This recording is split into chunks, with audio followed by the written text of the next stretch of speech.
रात के 12 बज रहे थे, लेकिन 21 साल के हरीश की आंखों से नींद कोसों दूर थी।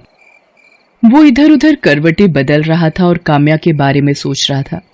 फिर उसने अपना मोबाइल निकाला और मोबाइल की गैलरी में काम्या की तस्वीर को जूम करके देखने लगा। जैसे जैसे काम्या की तस्वीर बड़ी और नजदीक होती जा रही थी, उसकी सांसें तेज हो रही थी और दिल की धड़कन भी बढ़ रही थी। उफ, कोई इतना खूबसूरत कैसे हो सकता है? ऐसा लगता है कि ईश्वर ने टाइम निकालकर इन्हें बनाया है। काश ये हमेशा के लिए मेरी हो जाए। काम्या के बारे में सोचते हुए हरीश को कब नींद आ गई, उसे पता ही नहीं चला। 35 साल की काम्या बहुत ही खूबसूरत थी। उसका गोरा रंग, घुंघराले काले बाल और बड़ी बड़ी आंखें, जो भी उसे देखता देखता ही रह जाता। माँ, मैं कॉलेज जा रही हूँ। आज कॉलेज में कुछ जरूरी मीटिंग है, इसलिए जल्दी पहुंचना होगा। अरे नाश्ता तो कर ले। माँ, मैंने चाय पी ली है, कैंटीन में कुछ खा लूंगी।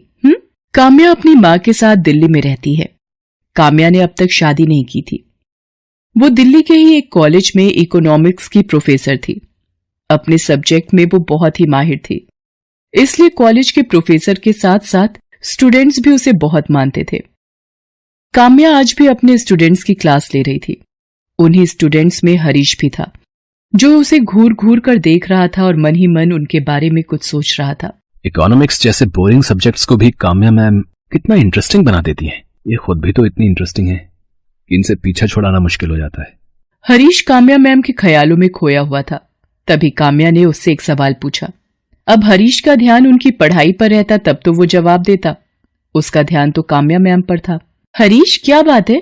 तुम्हारा ध्यान कहाँ रहता है? मैं जब भी तुमसे कोई सवाल पूछती हूँ तुम इधर उधर देखने लगते हो। वो मैम, मैं इधर उधर नहीं देख रहा था, मैं तो आपको ही देख रहा था। आपसे नजर हटती कहाँ है मैम? उसके ऐसा कहते ही पूरी क्लास हंस पड़ी। हरीश, ये तुम क्या कह रहे हो? मैम की डांट सुनते ही हरीश को अपनी गलती का एहसास हुआ और उसने अपनी बात को बदलते हुए कहा, सॉरी मैम, मेरा मतलब वो नहीं था। मैं तो ये कहना चाह रहा था कि आप इतना अच्छा पढ़ाती हैं कि कोई कहीं और कैसे ध्यान दे सकता है। अच्छा ठीक है, तो फिर मेरे सवाल का जवाब दो। उसी दिन की बात है, लंच का समय खत्म हो गया था। हरीश स्टाफ रूम के बाहर काम्या मैम का ही इंतजार कर रहा था।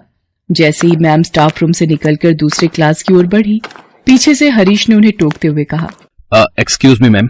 हरीश, तुम यहाँ? तुम्हें तो अपनी क्लास में होना चाहिए। मैम, वो मुझे आपसे कुछ बात करनी थी। मुझसे? हाँ बोलो, क्या बात है? उसके बाद हरीश ने डरते डरते धीमे से काम्या मैम से कहा, मैम, मैं आपसे ट्यूशन पढ़ना चाहता हूँ। ट्यूशन? पर मैं तो ट्यूशन नहीं पढ़ाती।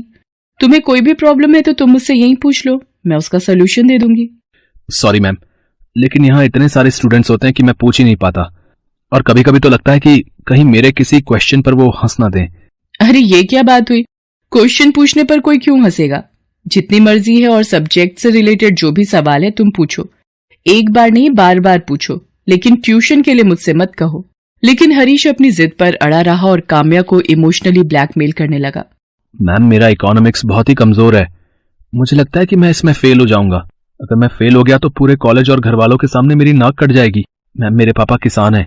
बहुत ही मेहनत से वो मुझे और मेरी बहन को कॉलेज में पढ़ा रहे हैं। उन्हें हम दोनों से बहुत सारी उम्मीदें हैं। अगर मैं फेल हो गया तो वो टूट जाएंगे मैम। ये कहते हुए हरीश रोने लगा। हालांकि उसके आंसू घड़ियाली थे और वो किसी तरह काम्या के घर जाना चाहता था ताकि वो काम्या मैम के साथ अकेले में कुछ समय बिता सके, उन्हें देख सके, उन्हें महसूस कर सके और एक दिन अपने दिल की बात उनसे कह सके। लेकिन काम्या को इस बात का कहां पता था। उसके लिए तो हरीश भी बाकी स्टूडेंट्स की तरह ही था। आखिरकार काम्या ने उसे 1 घंटे घर पर ट्यूशन देने की बात कही। साथ ही ये भी कहा कि हरीश, तुम ये बात किसी और स्टूडेंट को मत बताना कि मैं तुम्हें ट्यूशन दे रही हूं, क्योंकि मैं पर्सनली ट्यूशन के बहुत ही खिलाफ हूं। भला ये बात हरीश किसी को क्यों बताता। हरीश अगले दिन से ही काम्या मैम के घर ट्यूशन पढ़ने जाने लगा। हरीश को काम्या के घर जाते हुए 1 हफ्ते हो गए थे। एक दिन काम्या उसे पढ़ा रही थी और वो हमेशा की तरह पढ़ाई से ज्यादा उनकी खूबसूरती में खोया हुआ था। मैम, बुरा ना माने तो आपसे एक बात कहूँ? हाँ बोलो। मैम, आप गलत प्रोफेशन में हैं। क्या मतलब गलत प्रोफेशन में हूँ? तुम्हारे हिसाब से मुझे किस प्रोफेशन में होना चाहिए था? मैम, आप इतनी खूबसूरत हैं कि आपको तो हीरोइन होना चाहिए था। कसम से, फैंस की लाइन लगी होती है आपके घर के बाहर और उन फैंस में मैं सबसे आगे होता। उसकी बातों को सुनकर काम्या ने मुस्कुराते हुए उससे कहा, मेरी तारीफ करने के लिए शुक्रिया, लेकिन I am very happy with my profession. मैं बहुत खुश हूं। इनफैक्ट मैं बचपन से ही टीचर बनना चाहती थी ताकि समाज में वो बदलाव ला सकूं जिससे समाज ग्रो करे, वो नए सपने देखे और इस दुनिया को खूबसूरत। हरीश काम्या के यहाँ ट्यूशन पढ़ने आता रहा, लेकिन काम्या को अब यह एहसास होने लगा था कि वो पढ़ाई से ज्यादा उसमें दिलचस्पी ले रहा है। एक दिन तो उसने बहुत ही पर्सनल सा सवाल काम्या से किया, आपकी थिंकिंग आपकी ही तरह खूबसूरत है मैम। मैम आप इतनी खूबसूरत हैं तो फिर आपने अब तक शादी क्यों नहीं की? क्या आप किसी से लव करती हैं?